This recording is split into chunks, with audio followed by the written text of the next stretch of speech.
Right, friend. Hey, welcome. I see people getting settled. But again, welcome everyone coming in from all over the place. Praise the Lord. Um,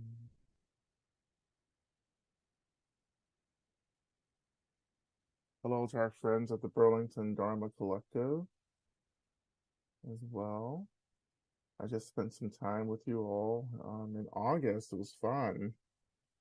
Vermont, yeah, maple syrups and trees and yeah, and stuff.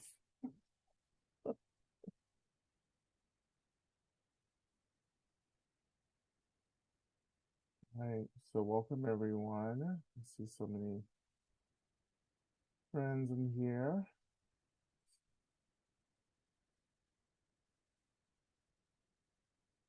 As we get started, well, first, just welcome to those of you who are new to the practice.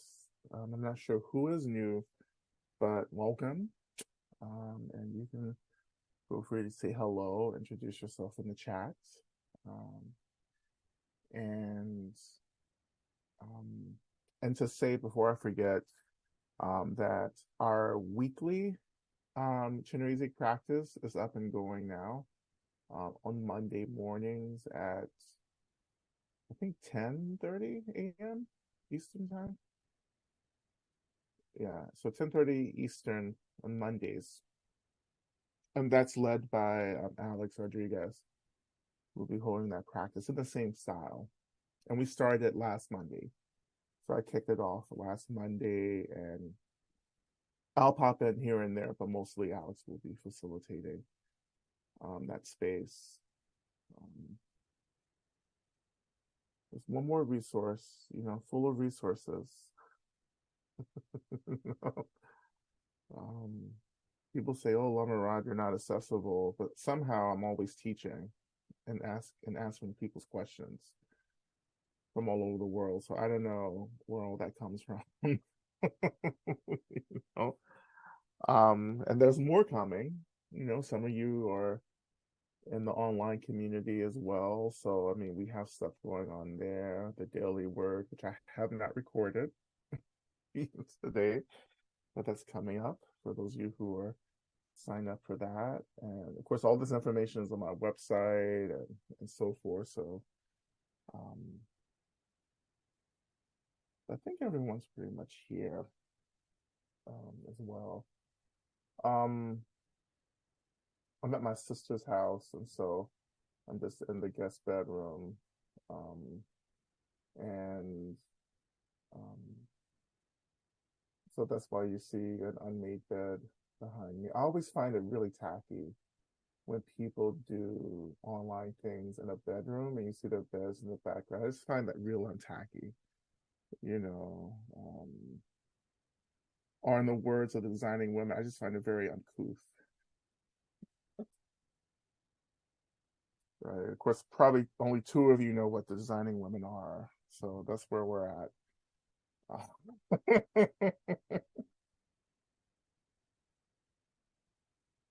Golden Girls forever, right? Golden Girls forever, but designing women sometimes come up second.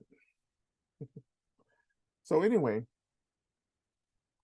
let's go ahead and get started. And again, for those of you who are new, this is a guided practice around the profound practice of Chenrezig. Chenrezig being the bodhisattva of love, in Tibetan Buddhism in particular, an emanation or an expression of Kuan Yin or Avalokiteshvara. Um, and Chenrezig, we say, is the primary deity of Tibetan people, of Tibetan culture. And I remember I've told this story a couple of times, but when I was first starting out practicing and just kind of getting introduced to the tradition, I was friends with a Tibetan man named Sering. And Sering worked in my neighborhood. I lived in Boston at the time when I started practicing. And so Sering lived in the neighborhood. It was like actually dating a friend of mine. That's how we met. And sometimes I would see him walking to work in the neighborhood, holding a mala and chanting. And one day I just passed him on the sidewalk and we were stopped and talked. And I said, "Oh, what are you chanting?" And he was chanting, he said, "I'm doing my manis, I'm doing Chenrezig practice." And I was like, "Oh, tell me about it, right?" And told me about it. And he was like, "And here's the mantra." And it was the first time I had received a mantra transmission, you know, which is really interesting. It's very rare to receive a practice from someone who is indigenous to that practice. So Syrian like was Tibetan, raised in the practice. And he gave me the mantra Om Mani Padme Hum, which we will chant together. And I remember it having a really profound energetic impact, like really, really like noticeable, you know, particularly when I started practicing it on my own later that day. Um, and sometimes we don't know what's really happening in practices. I just felt energy. I just felt energy moving, energy awakening. Um, but I didn't understand what that had to actually to do with the purposes of the practice. Chenrezig, Chenrezig to love, right? I didn't really understand that until much later, as I deepened with the practice, you know. But Chenrezig is, translates into great eye, um, one who sees everything. Of course, I go further and I talk about this practice of deeply accepting, of holding everything, which is what love is. Love holds everything without this kind of intense reactivity. Right? But in the holding of anything, right? So when we hold something, I don't, I'm always trying to figure out different language for holding space, but with holding space, it's like it's just letting go of the reactivity that distracts us. And when we let go of reactivity, then we begin to notice and thus experience everything that we have been avoiding because of reactivity. And often, it's the heartbreak that we're avoiding in reactivity. It's the pain, the discomfort, so we stay distracted, right, to keep outpacing the pain. But what love does is bring us back to the pain, right? And I think that's the hard part around a real, authentic embodiment of love, is that love brings us back to dark places. As I've often said in talking about love, right? If you haven't if you haven't journeyed through dark places yet, you haven't been doing real loving, because it's not supposed to feel good. It's not supposed to be a party. It's late to love is to labor, to work, you know, to meet what's arising with this openness, with this curiosity, even with non-judgmentality, to meet it openly, fully, to allow it to be, right? Because this isn't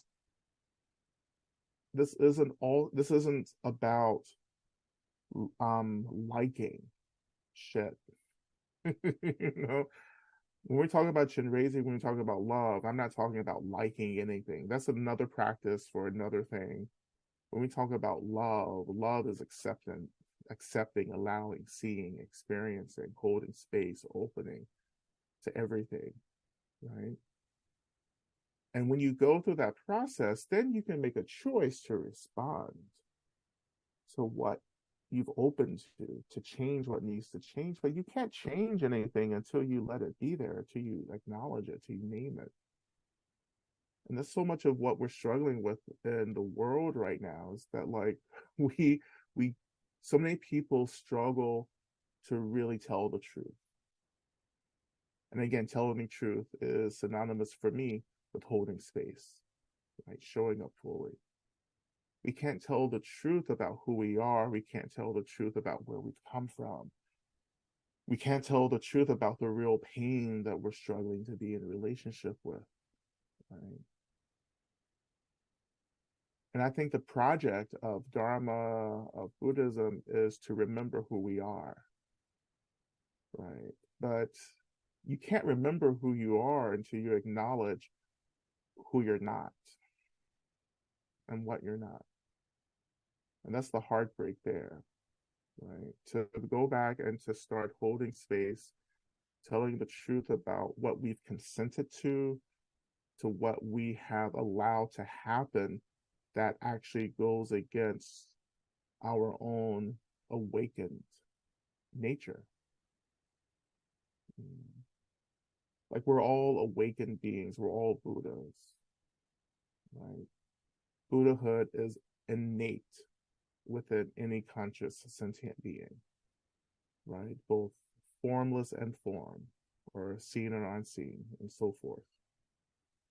That's our truest nature, right? And in Buddhism, we're trying to remember that. We're trying to remember who we are because we've gotten real distracted in what we're not. Right. So to get back to remembering who we are, we have to acknowledge what we have become. That's completely different and antagonistic to our truest nature. And that's the heartbreaking work. You know, right? That's the hardest work to do. And therefore people will fight like hell not to do it. And that's part of this moment of apocalypse, right? Is that we're trying to come back to the truth, but we're so far away from the truth that the journey back to the truth feels really excruciating, brutal, painful, right? But that pain, and particularly more specifically the heartbreak, is the acknowledgement and the truth telling that we have allowed ourselves to become something that is not in alignment with who we are. It's not in alignment with our natures, our Buddha nature, our awakened selves, or our awakened mind. And I just want to like just honor that, you know, to honor and to acknowledge just for a moment how hard this work is, the labor that it takes to work through this experience of remembering, um, to even empathize with the ways in which people will do anything and everything to not do the work of remembering and getting free. I think empathy should come more naturally to you, since you all, including myself, are people who have fought like hell not to do the work. You know, we're always like, well, those people over there, but what about this person right here? What about this pain right here, this hard-headed person right here, right? Like we understand the difficulties of the work, that we would rather not do it. We would rather not deal with another moment of brokenheartedness. You know, we would rather just go and avoid things and, you know, just don't deal with shit. You know? And I think that's important just to acknowledge. This kind of reflection really begins to soften our hearts a little bit. We get, especially in times like this, we get real judgmental, you know? Like, why can't these fuckers get it together? You know? And this is not to It's not to make excuses or to validate anyone. Like, this is not what we're doing, right? We're acknowledging the intensity of the work and acknowledging and relating to people's hesitancy to do the work. It doesn't mean it's right. It doesn't mean it's great. It just means this is, again, accepting a really important part of what it means to live in this realm, this reality, which I call the carceral state, which, is also called samsara. Right? This is what we're dealing with. Samsara isn't an easy kind of thing to figure out. Samsara isn't a word problem or formula to work out. It's much more sophisticated and nuanced than that. There's a way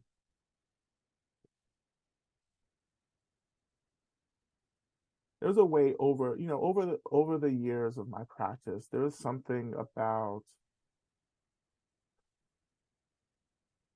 I don't know what the right word is for what I want to say or communicate, but there's something about, it's something about the ways in which I've learned to take samsara or the carceral state seriously. Like, I can't just push it to the side. I just can't ignore it. Like, it's not that kind of relationship. You just can't, we're not trying to bypass the world and the relative or the suffering. We're trying to free ourselves from a compulsory relationship with it. We're trying to free ourselves.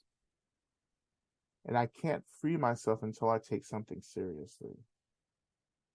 Right? That invites me, when I take something seriously, it invites me into work to bring something about.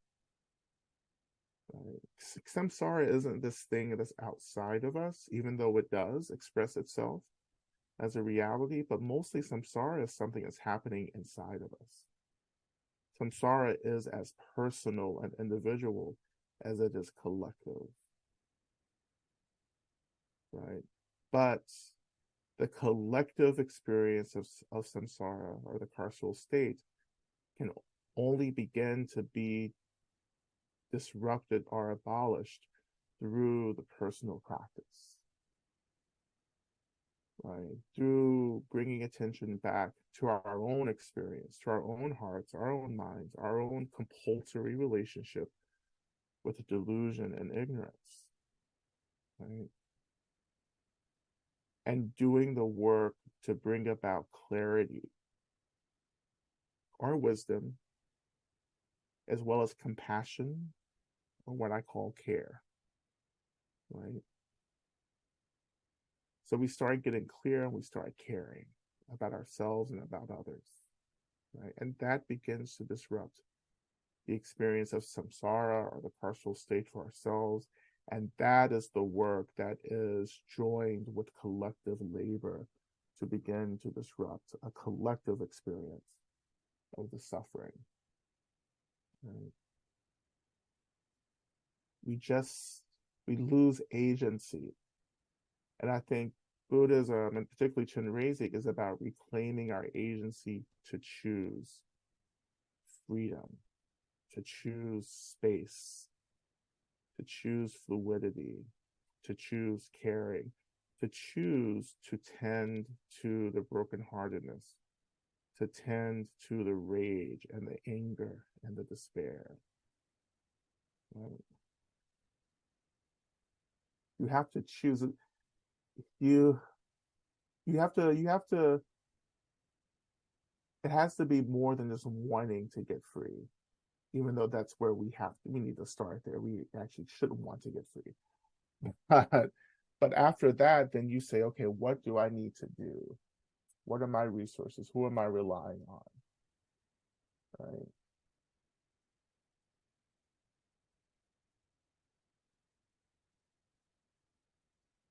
So I look at the world, right? And this collective experience of samsara or the carceral state. I think one of the things that you have to kind of like acknowledge is that the world is doing what it's supposed to be doing. Like all the war, the genocides currently and in the past, everything, all the violence, this is what is supposed to happen in samsara. I know that's heartbreaking and confusing, but this is why this is not our homes. You get this right. Like the goal isn't to create utopia in a dream. The goal is to disrupt the dream and to return back to our true homes, you know? Of course, that doesn't mean that like we don't work to reduce the harm and the violence, but we also at the same time admit that like, oh yeah, this is supposed to be suffering. Like this is what how can it not be suffering when we're pretending to be something that we're not? You know, when we've forgotten where home is, when we've forgotten who we really are, right? Right? You think you're a sinner, but you're actually a Buddha, right? And deity practice, like Chenrezig, is about remembering our innate divinity, which is our, you know, our truest nature. And then as we remember, we help others to remember, right? And then we figure out how to get the hell out of here. You know, because most of us are here because we don't have the agency to choose something different, right? Compassion and wisdom, or as we often say in the tradition, are like two wings, you know. And these two wings, when cultivated, are strengthened and they fly us the fuck out of here. You know? There's a song, maybe I'll play it at the end of our session, a gospel song called Two Wings. Maybe Eric can find that for me. It's a gospel song, Two Wings. I have a version of it that I like, but we'll see what Eric finds. We play that at the end. Okay. So in our practice, right? So getting back to this in Chenrezig, what I didn't understand at the beginning of my introduction to Chenrezig from my friend Searing was how this awakening of space and fluidity within my own experience offered me the space to learn to how to respond instead of just habitually reacting to everything. And that space gave me the tools to hold space, right? You need space to hold space, right?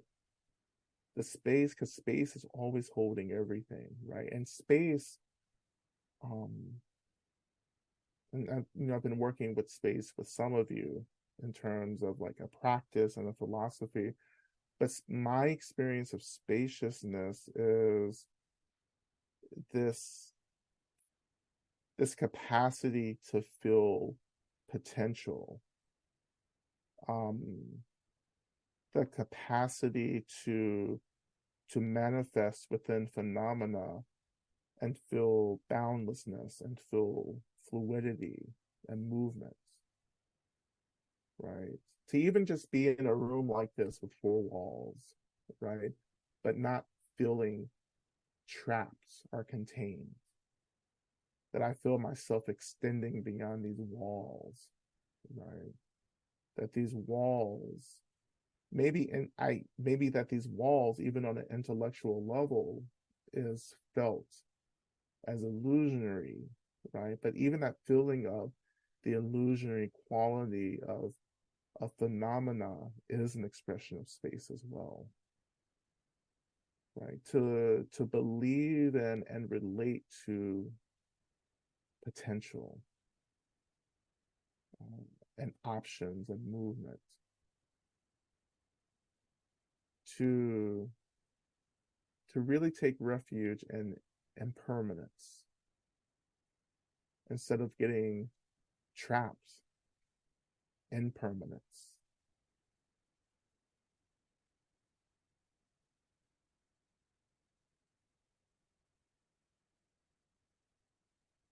And that's what so many of us are. We're trapped in permanence. We're trapped in the illusion of it's a carceral logic, actually. It's in spiritual abolition, which I seem to be the only one doing right now. It's like these carceral logics dictates that there are no solutions, there's no liberation, that there's always a loss of agency. When in fact, to move through into like spiritual abolition is to start remembering there's always a path to freedom.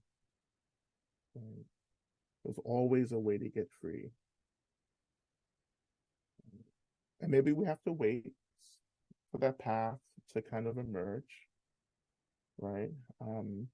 But this is what defines the beauty, the profound experience of the life that we're living right now, is that we live in a world system where freedom, the path to freedom is just up, it's present. We have access to teachings and traditions and paths, right?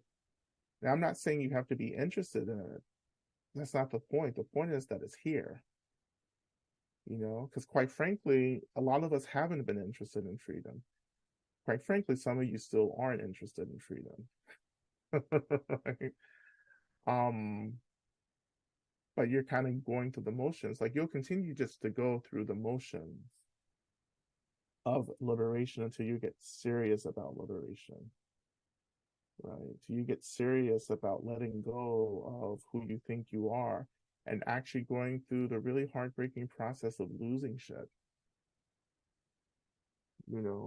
of disappointing people, right? Until you enter into this kind of what we would call fugitivity. When you decide to get free and realize that so many people actually aren't ready to get free around you, people that you love and care about, who will misunderstand you, who will call you on the phone. Not that I have personal experience with this, but who will call you up and be like, what the fuck is wrong with you? Why are you joining all these cults? Why are you like making these decisions? Why are you talking the way that you do? Why do you write the books that you do? Why do you disappear like you do? Why do you live the life that you do? And it's like, well, because like I'm trying to get out of here. You know, like I came here with a particular goal, right? But that takes us back to love. Real love, authentic love is saying, you know what, I love you. I love you so much, right, that I cannot submit to your understanding of me, that I can't shrink so I become accessible for you. Real love for yourself, which is the love that you begin to express towards others, is actually becoming who you are. Right? It's like becoming the sun, like you become the sun, and like, yeah, the sun is hard to deal with. This is why we're so far away from the sun. Like we've evolved as a species that can handle this proximity to the sun, right? But we need the sun, right, to live. To survive across the board, to live. But if you're someone who struggles to let your light shine, I think that like puts a lot of people at risk, because there are people who need that light. Like if you keep dimming yourself, then I think that ends up creating real harm for people who need that light.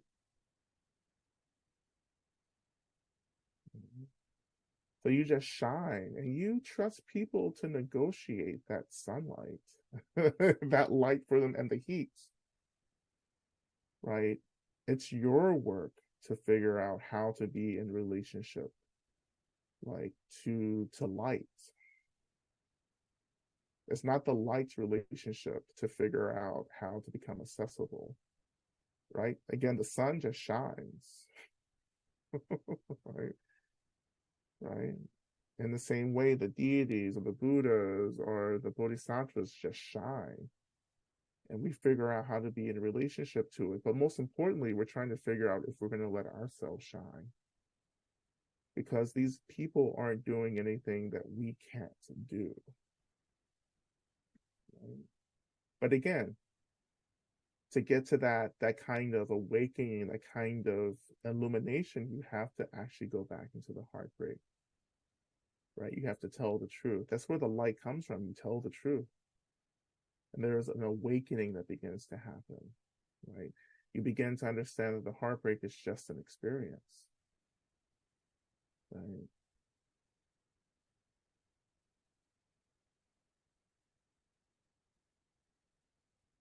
So let's move into a little practice and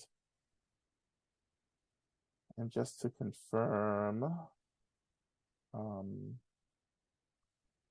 so Eric has found the song and we'll play it at the end. We'll play it to close our session.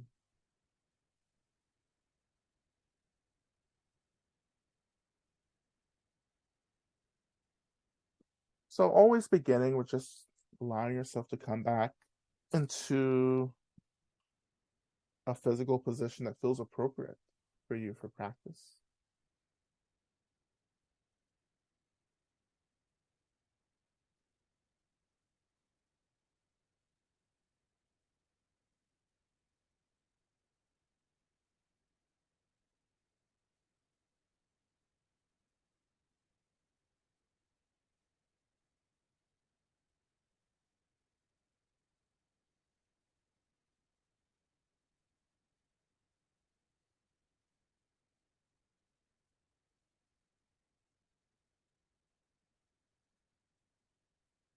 And even just now, just initially, just noticing, where you're at,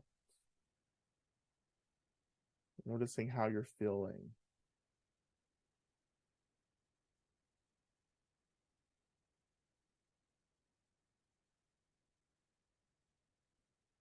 And I've noticed for a bit that so many of us are craving spaces where we are offered permission just to be with what's arising, to be with how we're feeling.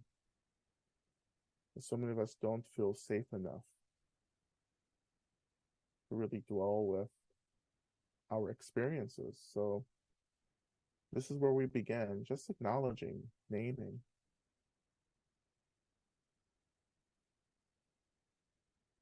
And you can go through the snow practice, and just by the way, after Thanksgiving, I'll be pronouncing it Snowell, um, up through New Year's. Just the note there. The snow practice, which you're getting again in New Saints. So just when you thought it was over.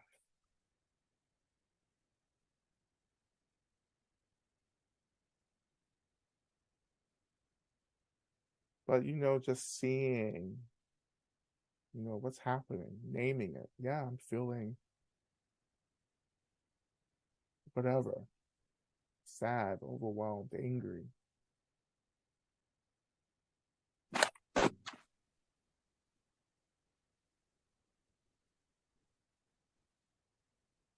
And then you move into the O, which is owning. And again, owning is just saying, yeah, this is happening in my experience. But this is the practice of empowerment. Like, I want to take responsibility for what I'm feeling, because if I don't, how do I make different choices to be in a relationship with it? It's not happening over there, it's happening right here. And when I acknowledge it, when I own it, then I can experience whatever feels appropriate to experience. How does this feel for real? What are the sensations, that arise with this feeling?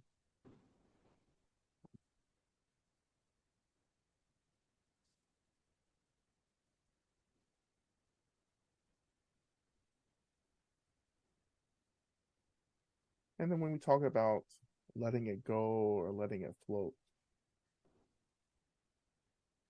it's just letting what we're feeling, what we're experiencing abide within space. Letting space hold what's arising because space is holding what's arising, right?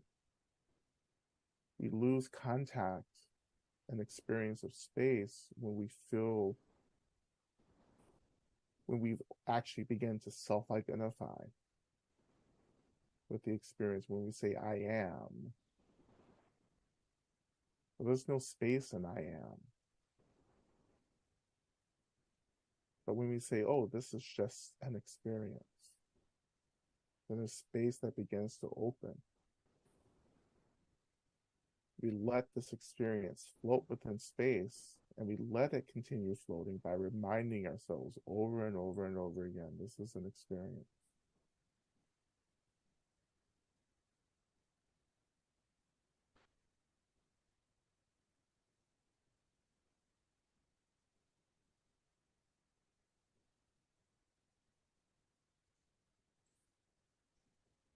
But there are layers here, and this is what we don't often talk about in contemplative spaces. You got this layer, but there's another layer that we have to go through this again, over and over and over again. Right? You get more and more subtle. Right?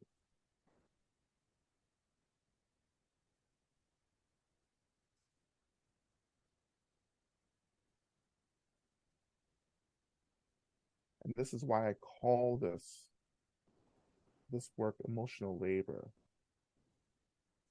Like you're doing emotional processing and metabolizing, like going through this process.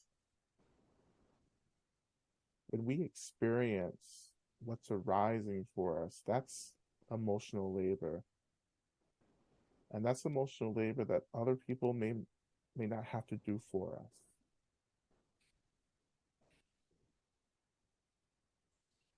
If I can name this and experience it and let it go, then I don't have to rely on others so much to help me to name this.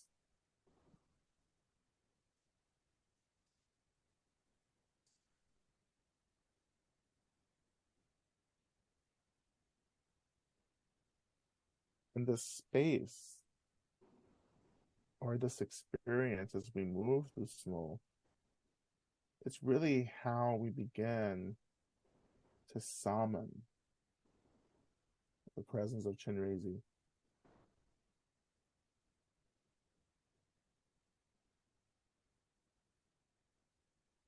Because we're practicing a real love for ourselves, a real deep care for ourselves right now.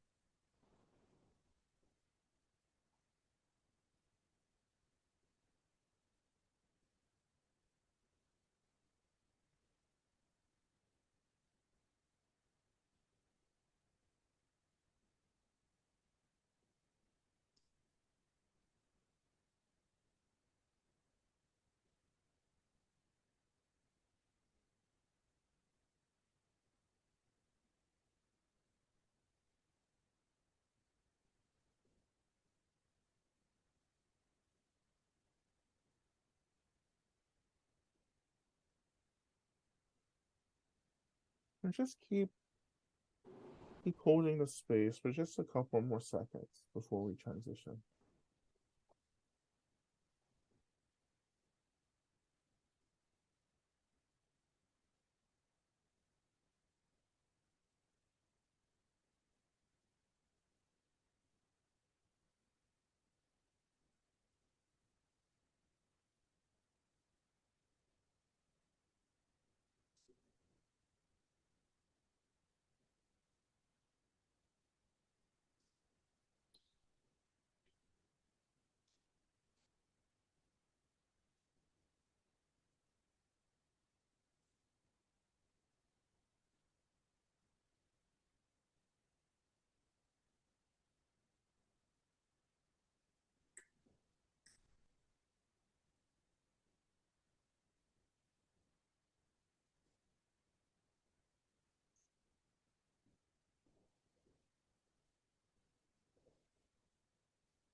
So let's go a little deeper into the practice.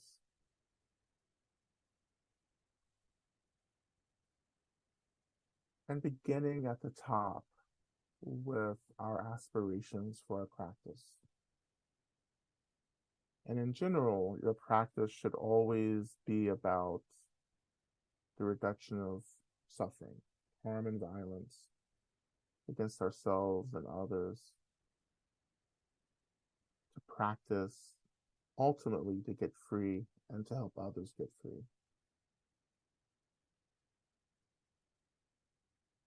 I would like to, on behalf of all the Buddhas and Bodhisattvas, restrict you from wanting to practice to feel happier or more comfortable, but to actually practice to get free. To get free from the causes and conditions of suffering, to get free from delusion, to get free from the ways in which we rely on these carceral logics to order our lives and our collectives, to let go and to divest from just from hate, right? And returning back to deep empathy and care for everyone, including ourselves.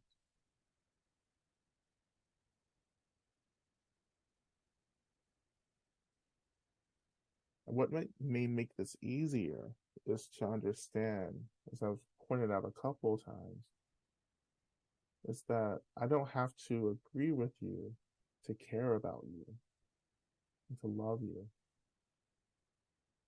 And I think we use wanting to like people as an excuse not to do the work of loving. I don't have to like you to want you to be free. You can be the vilest person in the world, but I still want you to be free. That's Chenrezig. No matter who and what you are, no matter what you think you deserve or what I think you deserve, what we all deserve, regardless of our judgments and opinions, is that everyone deserves to be free. To remember their innate Buddha nature.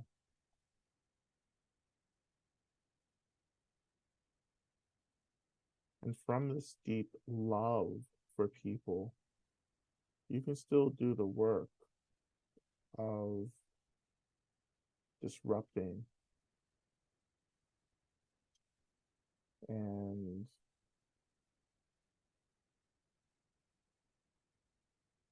just like this, it's just the basic work of just holding people accountable, right? That can be done from this deep place of love. I love you enough to want your violence to be disrupted.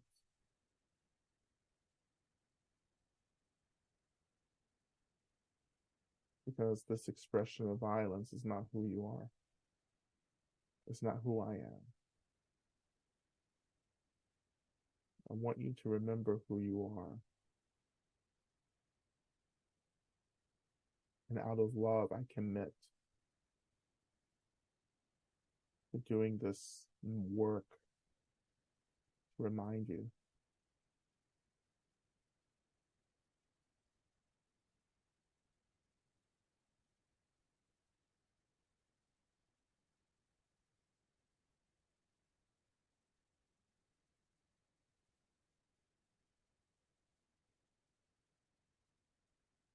When you're ready, just shifting your attention back down to the seat. And just noticing the weight of your body and the seat or the floor rising to hold you.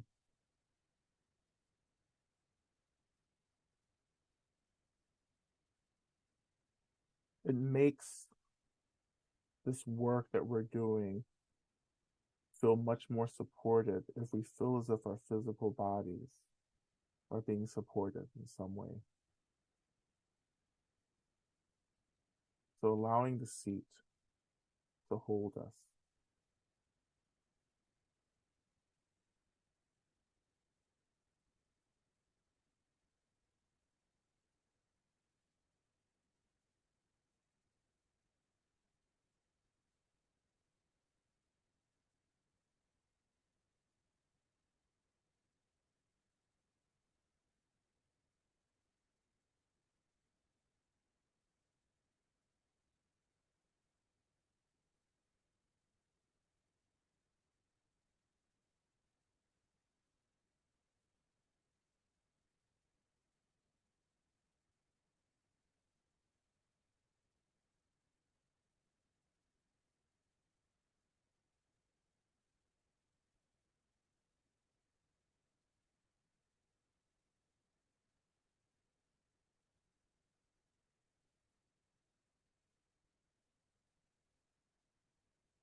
And so when you're ready, we're going to shift our attention to the space around us.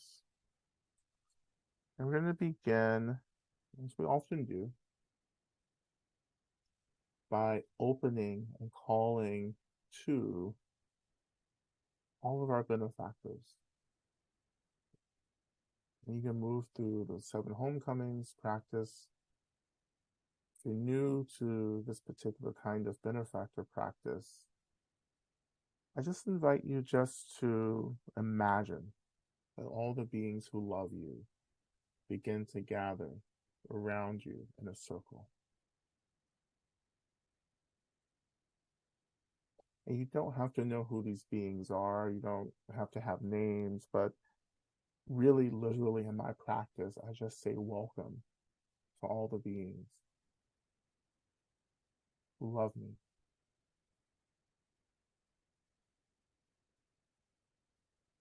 And I trust myself. I offer myself permission to slowly open, to feel this loving energy begin to awaken around me. And of course, these beings can be Buddhas, Bodhisattvas, deities, teachers, mentors, saints. They can be communities that love us and support us. They can be ancestors and lineages that we're part of. You can feel the earth as a loving benefactor and all the elements as loving benefactors. The natural world, right, as natural benefactors, are our animal siblings and companions and pets can be here as well.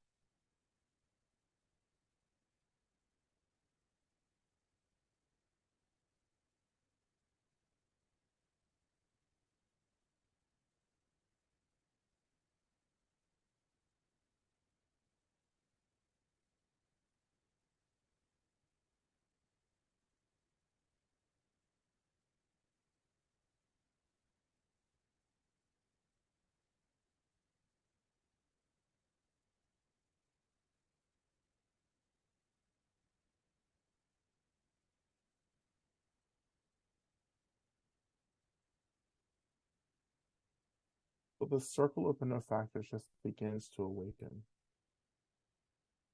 And we're imagining sitting in the middle of this circle.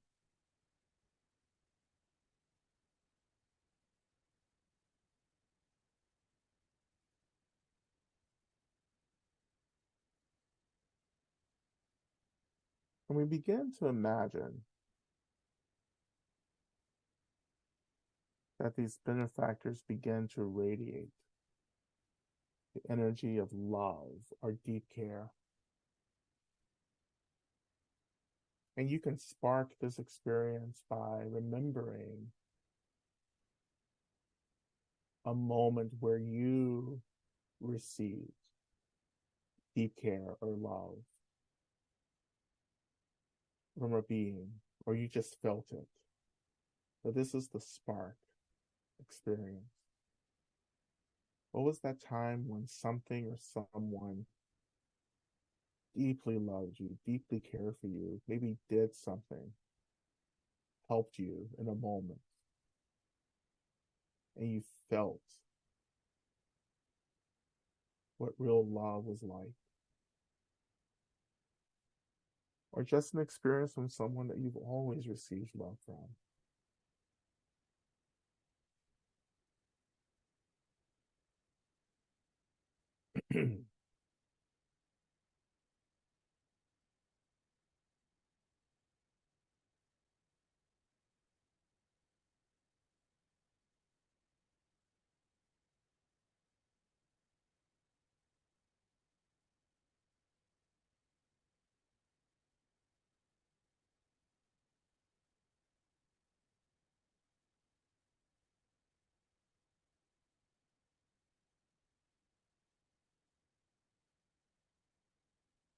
And our benefactors begin to glow, right, as this experience of love begins to awaken for us. Like that, they begin to radiate the soft white light.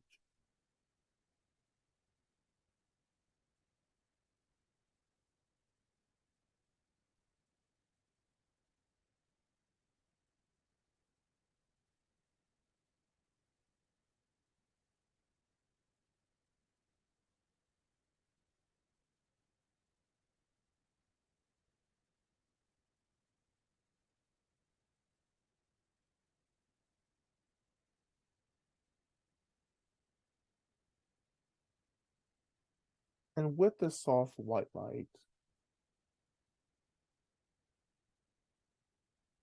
often we in the practice have imagined that this white light just begins to fill the space around us.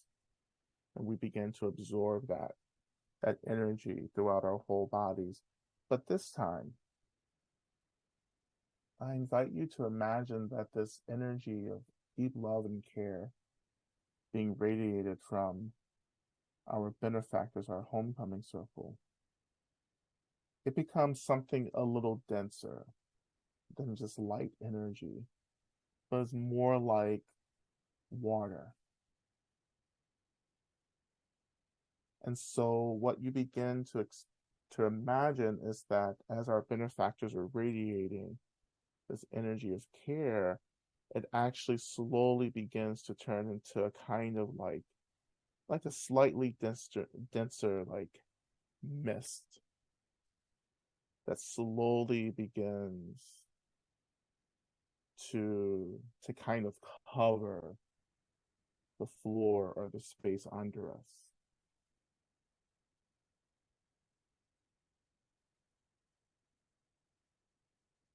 And then we find ourselves just barely sitting within this pool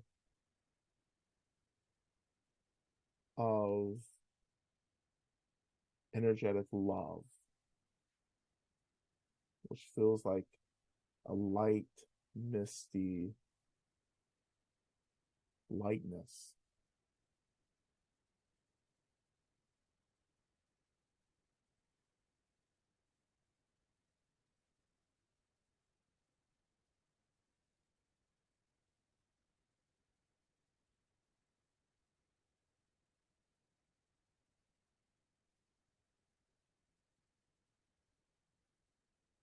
And slowly we begin to imagine that this energy is slowly absorbed, just beginning with our sitting bones,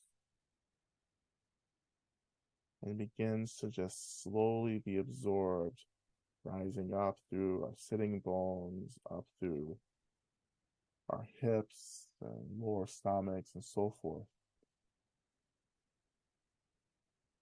Until this energy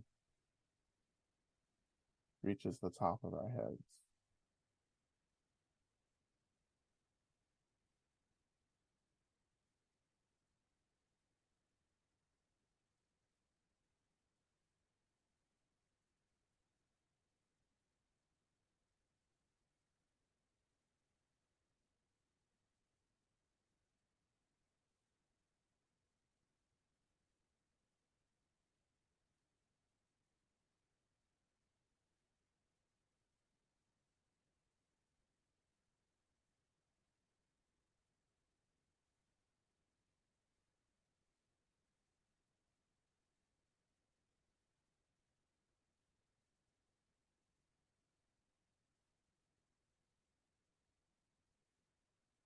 slowly we'll move into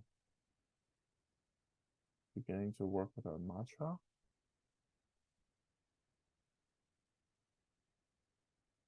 Om Mani Padme Hum.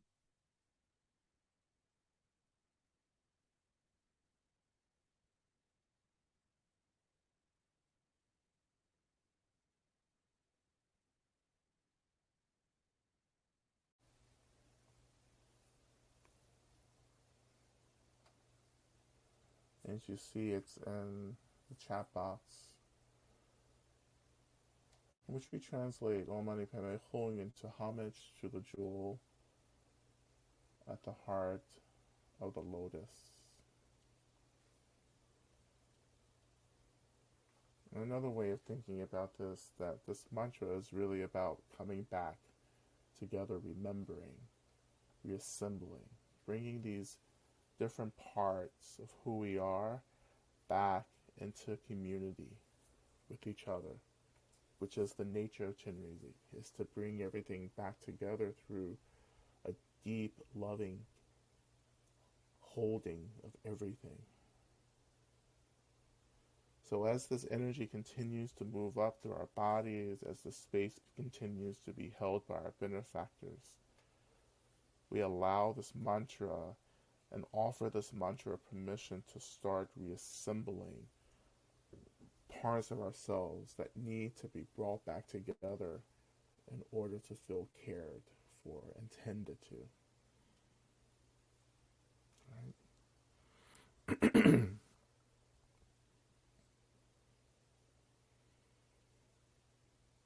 And again, Om Mani Padme Hum. And we can chant. You can chant with me in your private space, or you can sit and listen. Both are fine.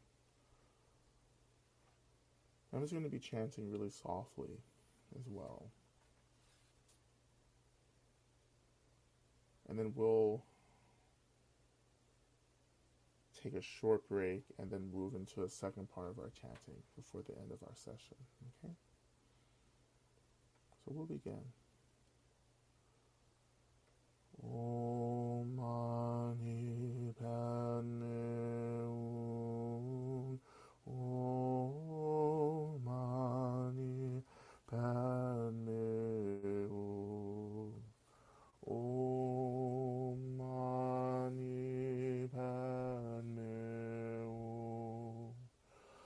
Om Mani Padme Hum. Om Mani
Om.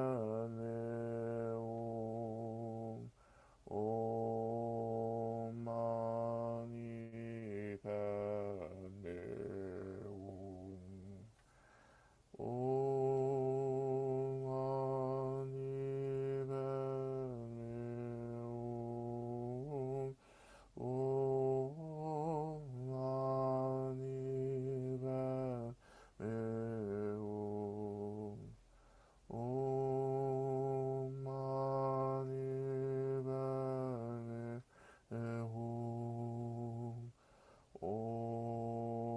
Mani Padme Om. Om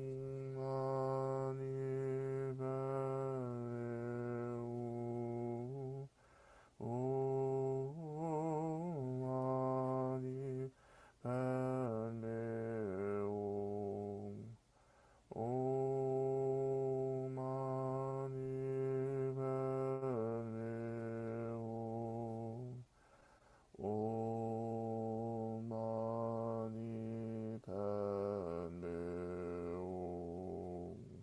Om Mani Padme Om.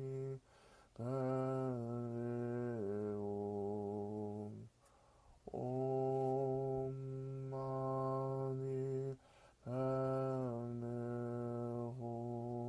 Mani Padme Om. Om Mani Padme Om. Om Mani Padme Om. Om Mani Padme Om. Om Mani Padme Om. Om Mani Padme Om. Om Mani Padme Om.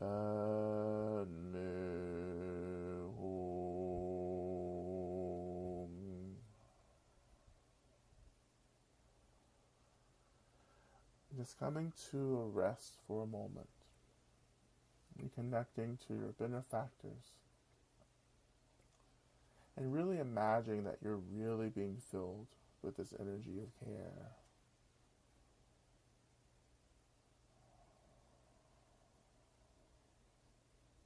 And slowly it begins to feel like this energy that we're super filled with is slowly beginning to transform us into expressions of Chenrezig.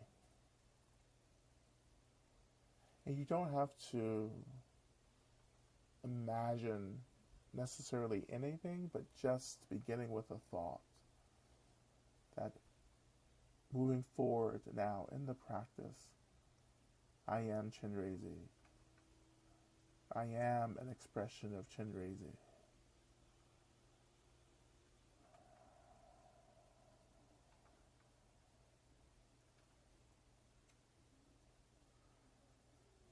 And if you want and have the capacity to do so, you can imagine yourself as 1,000-armed Chenrezig, or a 2-armed Chenrezig, or a 4-armed Chenrezig.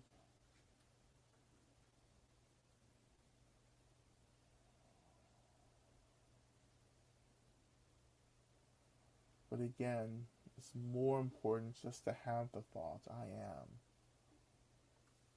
Chenrezig. And because we are Chenrezig moving forward in our chanting practice, we have this profound capacity to tend to the world by offering this energy of care that's being freely offered to us through our benefactors, but this expression of care as we are now, Chenrezig is just an expression of our basic nature, of who and what we are. And to allow this energy of care just to simply begin to flow into the world, as if we are just spilling over with care, and it's beginning to disperse through the world into places and communities that need this care, into relationships maybe that we're struggling with, and never feeling, as we move forward in our practice, never feeling as if you as Chenrezig is being depleted. You're just offering what feels an access or overflowing. Just let the overflow spill into the world as we stay grounded and resourced within our natures as Chenrezig.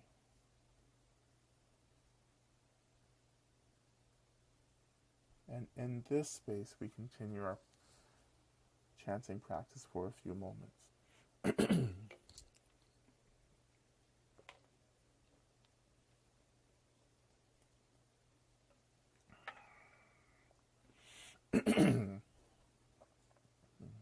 We begin again. Om Mani Padme Hum. Om Mani Padme Hum. Om Mani Padme Hum. Om Mani Padme Hum. Om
just for a couple or more seconds, just spilling out, radiating into the world just a little more, into the places, into the relationships that need the support, this care, and this love.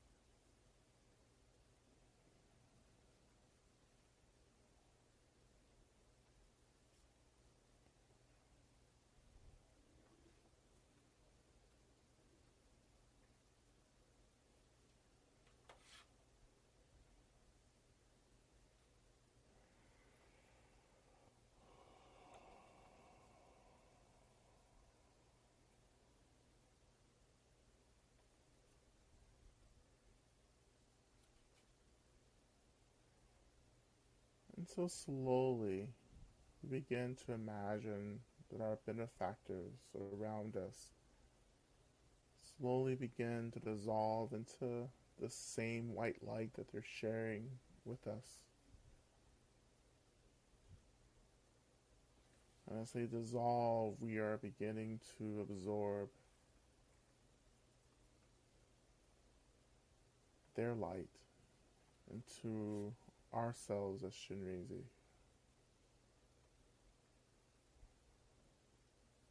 And slowly, we as Chenrezig slowly begin to dissolve into the same white light.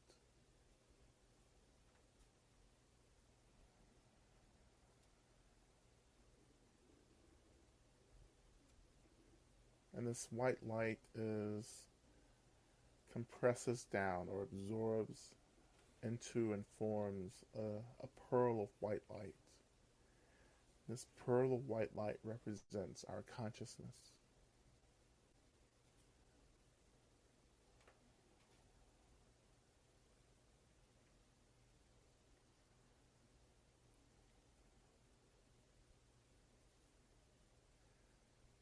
And slowly this ball of light dissolves into emptiness. And we find our minds mingling with an emptiness and space itself.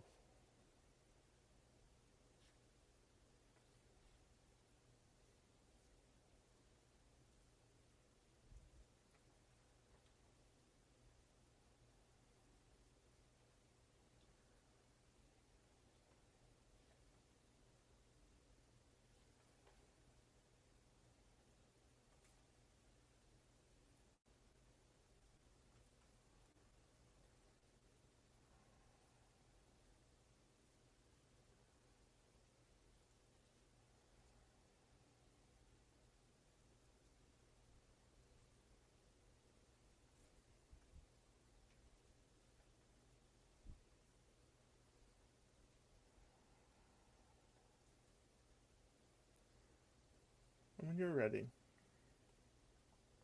begin to imagine that our bodies slowly begin to reform. And feeling the weight of our bodies and the seat under us. Beginning to reawaken our bodies with some simple movements. Maybe moving through a few deep cleansing breaths as well.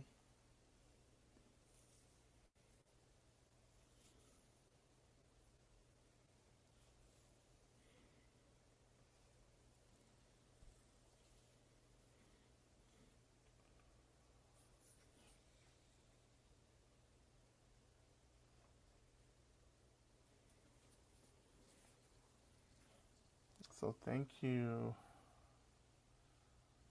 so much for your practice.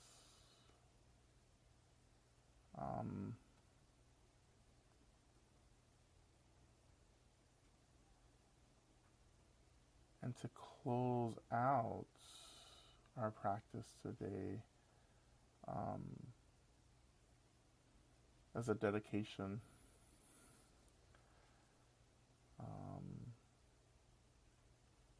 Let's let's play this song. And this is called Two Wings. I think you have the lyrics. You can find the lyrics someplace. Woo! Remember the two wings: compassion and wisdom. I'm getting ready to share a little something with you. Oh, Lord, hallelujah. I got something I want to say right here. I want 2 wings, to veil my feet. I want 2 wings, to veil my feet.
Right here, 2 wings,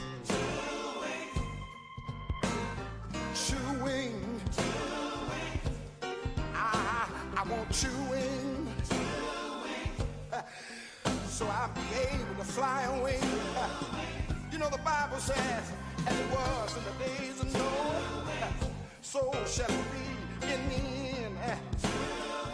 And a lot of folk they're going around and you're not worried about their home going. But I want to tell you, when judgment day comes, you can run to the rocks to hide your face.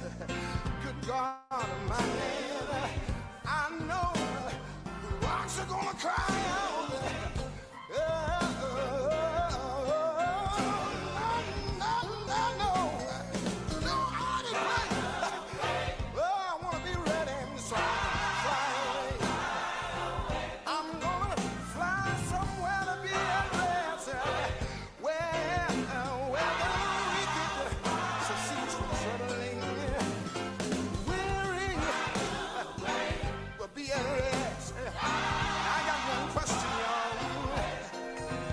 I got one question right here. I've got one question, and I believe I'll ask it right now. Will you meet me? Good God Almighty. I believe I'll say it again. Oh, will you meet me? Good God Almighty. Oh, yeah. Meet me. Jesus, meet me.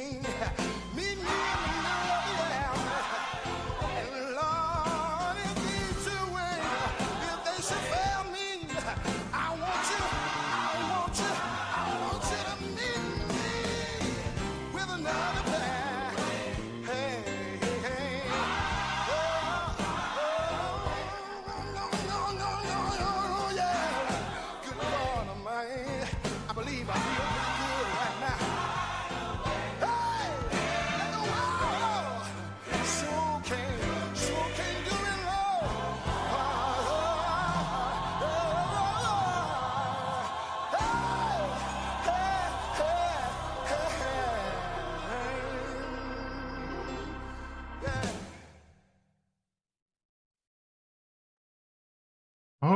right. Thank you, everyone. This is Khalil. This is Khalil.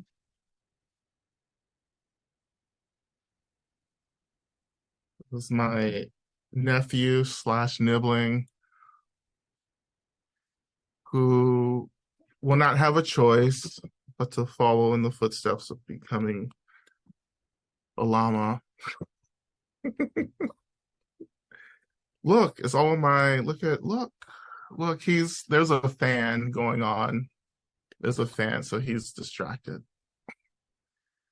But he's getting very active. But anyway, thank you all for coming. And I'll see you on Monday for those of you who practice medicine Buddha as well. All right. Well, thank you, everyone. Please be well, and I'll see you soon.